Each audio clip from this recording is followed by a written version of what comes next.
Hi folks, this is Jay. Hope you're okay today. Sorry I'm a little bit tired. We're going to finish off now Gary Habermas' PhD, and I'll tell you what I think of his PhD. He then goes on from a dialogue with C.S. Lewis and David Hume.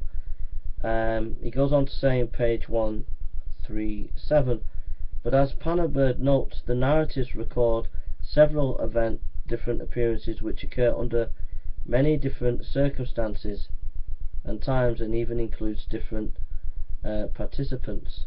So he's noting there that if you're saying that the resurrection took place because it was an illusion or it was a vision, that there are so many different ways and methods of groups and individuals and at different times of these experiences with Jesus, that it doesn't fit any psychological model.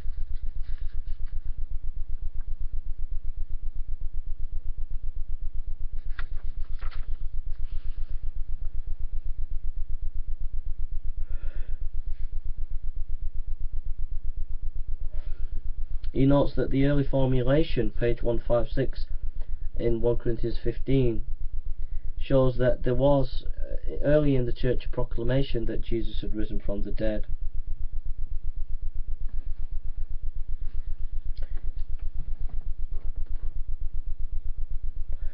He notes that the difference between the Jesus and the mythological ideas that were around, is that the vegetation gods, that the Christian faith centers on a historical person, Jesus, and the mythical gods, vegetation gods, do not.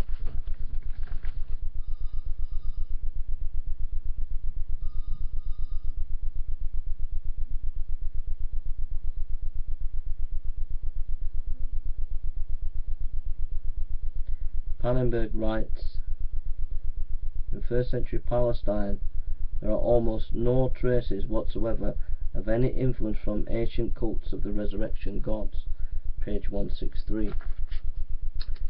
So that's Habermas's PhD. He basically he looks at David Hume, he looks at Pannenberg, and he looks at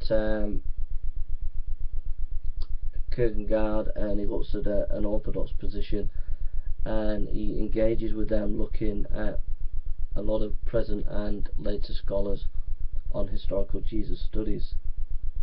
The PhD is well written. It's a little bit biased because he's evangelical, but it really goes into depth and fair exposition of, especially of David Hume and of Pannenberg, and is a good introduction to the historical Jesus studies. An excellent piece of writing. That's Gary Habermas' PhD, and I've linked to that, and we're going to finish off with a few minutes on his minimal fact approach, and I'll give you my opinion as to what he says. Long arguing the way critics argue from the New Testament to show that Jesus did this, but what is being proclaimed is the best book just came out. You guys know that Craig Keener's books just came off. They were at the ETS, which is why we're here in San Francisco, Evangelical Theological Society, and on the table, Baker Academic Books, a 2-volume set of books on the miracles of Jesus, more than 1,000 pages.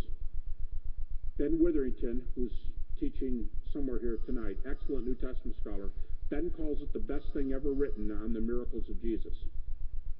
And it documents Jesus' miracle work. We're not counting the resurrection. We're talking about people he touched and healed, and exorcisms, nature miracles, and so on. And then Craig does a bunch of contemporary miracles, a bunch of contemporary miracle claims, and he just lays the data there and says, you make these decisions. Now, some of you maybe are not Christians, you're skeptics, you hear your Christian friends say miracles are still occurring today. Craig documents a bunch of them, including, and you're going to have to make your own decisions about these things, including resurrections, Lazarus-type resurrections where people are going to die again, not Jesus-type resurrections. But this is over 1,000 pages long. The guy who's doing it has a PhD from Duke. and he has a minor in classics. When he did his commentary in the Gospel of John, he had 20,000 cross-references to classics. His commentary in Acts, which is coming, his commentary from Acts, I understand it's going to be several thousand pages and 100,000 classical references. So just check this out. 2 volumes, Miracles, Craig Keener, Keener, Baker Books. Okay, I'm just going to stop right there. All I'm making is 2 points. New Testament books are in the right place, right time, closest to the data to be taken seriously as Greco-Roman biography, and that they're much better positioned than almost anything in the ancient world. And secondly, if miracles bother you because they're in the New Testament, look at that data for Jesus being a miracle worker. And here's one odd thing. You know how we think that when legend happens, the story keeps getting bigger and bigger and bigger? John is down here at plus 65. John reports less miracles than any other gospel. Critics don't talk about that. When things don't fit their thesis, they quit talking. But why does John have less miracles than Mark does? And Mark's the earliest. Okay, I'm done with some of these reliability deals. I'm going to move now to this minimal facts thing, and I'm going to use the New Testament the way skeptics use the New Testament. And I'm going to argue that if you use data scholars allow, Jesus has been raised from the dead. Now, let me just start with a provocative comment from one of the top historical Jesus scholars around. I believe he called himself a liberal. His name is E.P. Sanders. He recently retired from Duke. He used to teach at Oxford. He's got a couple books out that changed the course of New Testament scholarship, very reputable. He wrote a little book, I believe 1993. It's called The Human Figure of Jesus. And he starts with data scholars know. Data that scholars know about the historical Jesus. And guess what he says when it comes to the aftermath of Jesus' death? He's telling you what scholars believe today, what critics believe. And he says, scholars agree that after his death, Jesus appeared to his early disciples. And then he says this twice in the book, Jesus appeared to his disciples. How he appeared, exactly how he appeared, I'm not prepared to say. But twice he says, my point is, he's not even giving his view. He's telling you what the consensus of scholarship is today.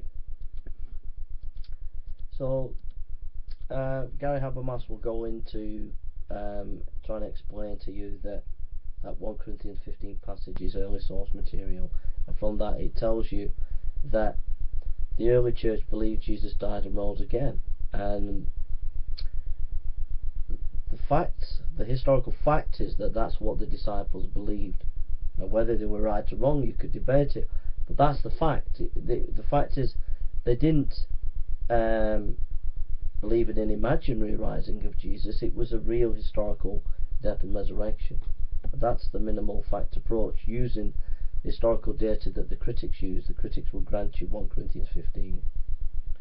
And we've looked at Gary Habermas's PhD, and anybody who says miracles can't happen, Jesus didn't rise from the dead because miracles can't happen, based on the uniformity of nature, you just say, well, how do you know everything in nature? And the knowledge that we do have is only small and infinitesimal. So there is a possibility that miracles can break in, and if that's the case, we need to investigate the historical information concerning Jesus.